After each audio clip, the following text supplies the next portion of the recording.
guys, we are going to go over the cheap 4-in-1 Vevor press. So a lot of people think you got to buy a $2,000 press to make a cap business, and maybe down the road as you go you might.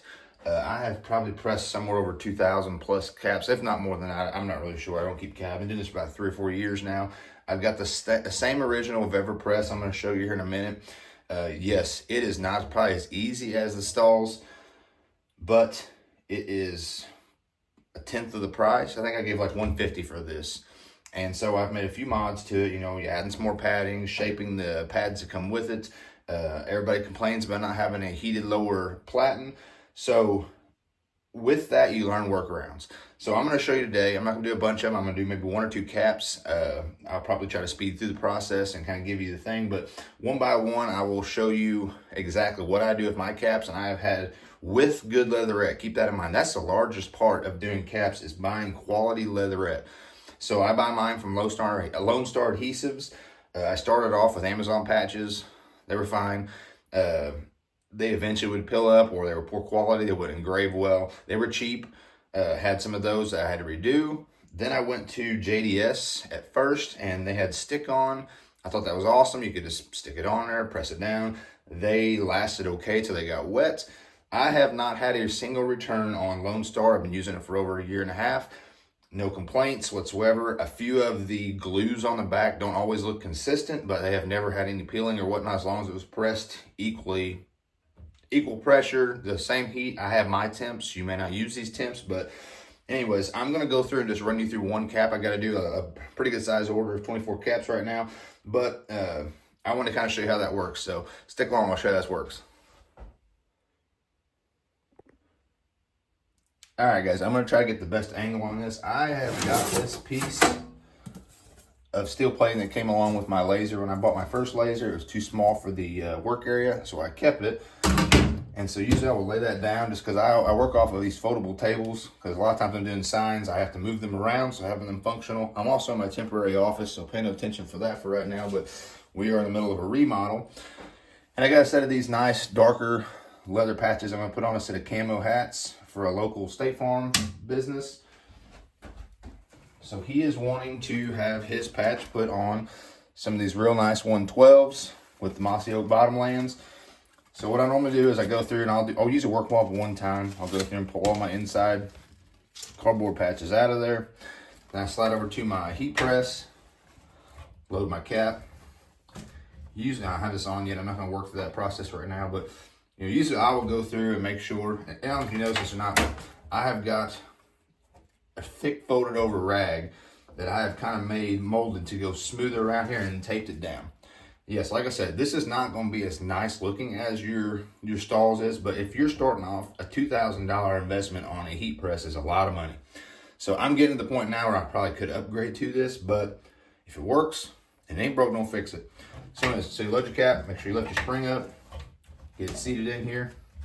I usually go ahead and sit mine down to make sure I am right on my edge. I want this front of this press to hit right on this line. I don't want to miss any of this workable area. Then normally I will take and I will peel that off. And what I use is I use a heat gun. And so I will go through and I will physically, about 30 seconds, back and forth, I will heat this until you get a little bit of a sticky residue to it. It'll start heating up with this enough. Like I said, 30 seconds is about perfect with this heat gun right here. And it'll get where it's tacky. And that allows me to know I'm thoroughly heated all the way through at the bottom. Because if you just lay it on and press it, you may not get heat all the way through. I mean, you should, but it also helps you set these. So once you get this heated, you can come over here with it's tacky and you can line yours up where it goes. And once you have it lined up, it's, you can take it and stick it down where it's going to be. It's not moving. So you have plenty of time to come up here and get it lined up and hit it down. Now, I'll show you a walkthrough of that without me talking here in a second. I'll just go ahead and do this one cap once I get this heated up to height. I always keep my handy tape measure over here so I can make sure my patches are lined. A laser level would be awesome. I've got one on the order to see if I can mod this up to have an actual crosshair laser on it, so you're always hitting spot on. But I'll show you one work through with the You know, without me speaking, just you watching me do the work. But anyhow, that's how I line mine up, and that's how I use the Vevor 4-in-1. So let's take a look at this, finishing this product out. All right, guys. So here's my handy Vevor 4-in-1. Vevor Vevor. I'm not sure how they pronounce that, but nonetheless, this is the first hat press I ever purchased. We started our business. We wanted to get into caps. You know, it was like $150, I think, or $200 off of Amazon. I don't remember what it cost. Came in, took them a little while to dial settings in. My particular settings is 260 for 60 seconds. Once it hits that, I see people go, you know, 200 for a minute and a half. If you just get you some throwaway caps, throw some cheap patches on there, and hit it until you feel like you're getting a good adhesion. You know, try to peel one off, try to rip one off, make sure your quality is going to last. So anyways, 260 at 60 seconds is mine. So I'm going to kind of throw over. I went through and I took a thick dish rag and rolled it, folded it a few times, kind of made it like this where I could lay it over. And then, you know, it gives it more of a rounded edge to keep them creases from the top of your structured caps. So that's wrapped over and heat taped on. And that is how I work around not having a fancy lower 112 platen. Like I said, I'm probably getting to the point where I can update to a newer hat press and it wouldn't hurt anything. But if you're starting out, this is plenty good for starting off. See what your sales are like on caps. You know, if you keep growing, obviously grow equipment with your business. So anyhow, so with this one, I'm fixing to do a patch for a local State Farm business. He likes the darker leather from Lone Star, and it is heat activated rear. Do not, if this is sticky out the gates, do not use it. It will not last.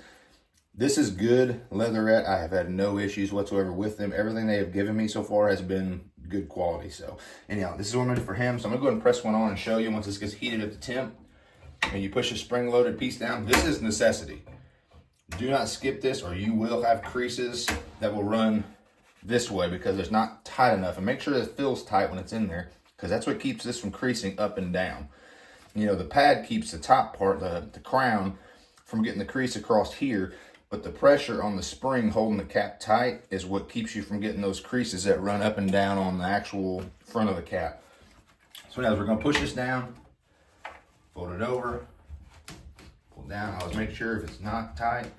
And before I ever start pressing this, I usually line this up and make sure my actual heat is lined up where the front of my press is hitting this crease between this bill. So I get to heat this whole front area. Since we're at 252, so I have just a cheap little, I think it's Warrior brand from Harbor Freight I bought that I use on top of this metal pad. If you don't have one of these guys, if you're working off a real work area, you probably don't need it. I use this because I'm working off of folding plastic tables because I'm constantly doing signs and I need to move my tables around, so I need something that's portable. So I keep this to protect my plastic because I'm obviously running heat on top of it. So I take these, peel the back coating piece off, the white piece that covers it after you've cut it, lay it face down, grab this, and I do on the low speed 36 seconds. It's plenty to get it tacky, and I'll show you what that looks like.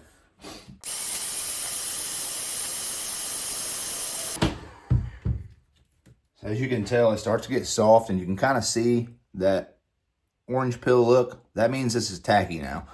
So now at that point in time, I can come over here and lay this down on my cap. My rule of thumb is I run a 1/2 inch to 3/4 inch off of the stitch line on the cap. That puts me pretty much centered there. So I'll grab my little tape measure.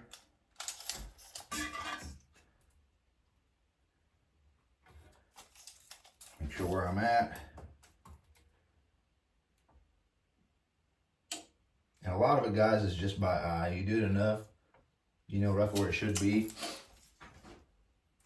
And then I always measure off from my mesh over to make sure I'm staying consistent. Some of your patches will have a center on them, some are harder to tell. So this one from the over is looking like about 1 3/8 inches.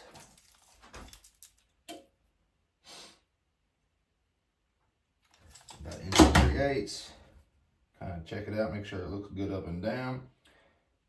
Once you got that kind of where you want it at, go ahead and press that down. And then I use this, oh, I forget what the name of that material is, but you know, you buy it by the sheets. It'll come to me in a minute. But anyways, I don't use wax paper. That leaves a shiny gloss, you know, look to your patch. And I don't want that on there. I like mine to have that textured look. And then press it down. Teflon. Yeah, I bought the Teflon sheets. Just cut a strip the size of your cap and lay it over there. They make some silicone impression ones as well, but I would not use, I see people talking about using that wax paper. Do not use that. It will leave a shiny look to your patch. It looks hideous. So let this press for the 60 seconds. The bevel will beep when it's done. Lift it up, pull your silicone off. So if you've got this pulled tight enough, you shouldn't have any issues out of creasing here and here. And like I said, as you notice on the crown, there is no crease across there. Everybody always talks about Vever and their crease. You don't get that if you put a good enough thick padding at the front end. The back end doesn't matter. The front end is what matters because that's what it's pushing down too hard against that crease. So this is what you wind up with. All right, guys, that was me using my Vever 4-in-1.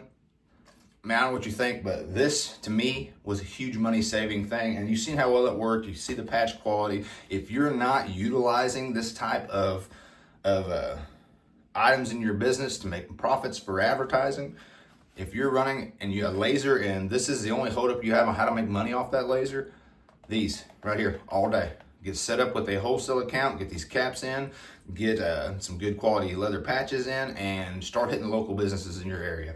Guys, I know this channel is called Penny Pinching Productions. It's supposed to be a day-to-day money-saving options for you and your business or your home or your life.